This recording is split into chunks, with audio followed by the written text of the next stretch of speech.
Good morning everyone, masters, ladies and gentlemen. Thank you all for coming for our National Trail Hunting Day. Today at 30 venues up and down the country, packs are showing how they hunt trails with hounds. We're doing this to send a strong message to Parliament, to new MPs and to the Labour government that trail hunting is legal, legitimate and well regulated.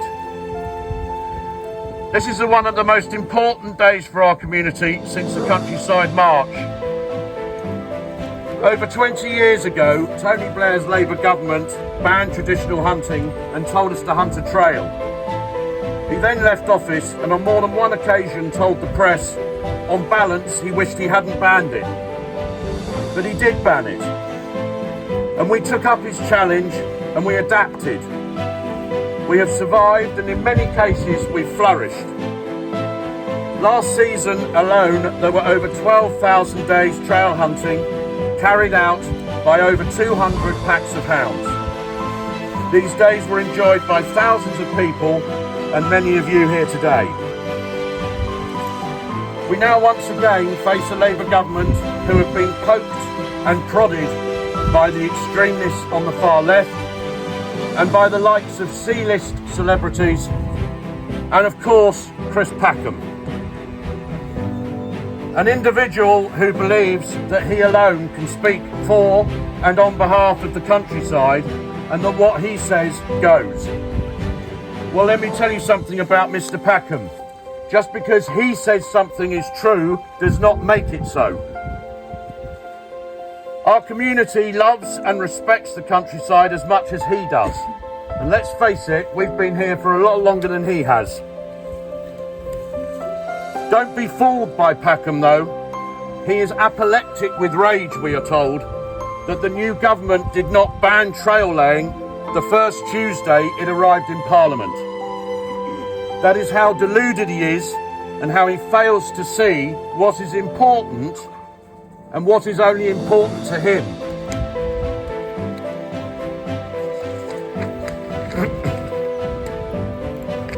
The Labour front bench, I believe, do not want to fight with a minority in the countryside. Let's face it, they've been too busy already pandering to the unions and taking the heating allowance away from pensioners. They have promised to build 1.5 million homes, reform the NHS, act on global warming, solve our immigration problem, reform education and promote trade around the world. They therefore cannot surely want to spend valuable parliamentary time bringing further legislation against a totally lawful pastime enjoyed by thousands. So today we will let the huntsman Stuart and his hounds hunt a trail away from this meet and we will cheer him on and hope they have a good day. We will show the Labour government how these wonderful hounds bring the rural community, our community, together, providing employment for many and benefiting the countryside for all. We will show that it is our opponents who break the law, not us. That often we are the victims of violence and harassment, not the perpetrators. Indeed, just 2 weeks ago, a former huntsman had his appeal upheld against a conviction for ABH. The court described the behaviour of the saboteurs as unreasonably provocative. And the judge himself, in summing up, said that the saboteurs were gilding the lily. Ladies and gentlemen, there is no justification for this Labour government to stop you and I riding to hounds, let alone our children and our grandchildren. At the BHSA and the MFHA, we are committed to doing everything we can in our power to preserve our communities, promote trail laying, and most importantly of all, protect our hounds.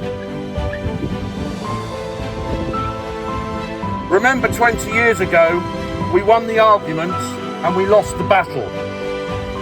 This time, we will fight again for what is right, and if necessary, we will march on the capital once more. And this time, we will win. Thank you. Thank you, Rick.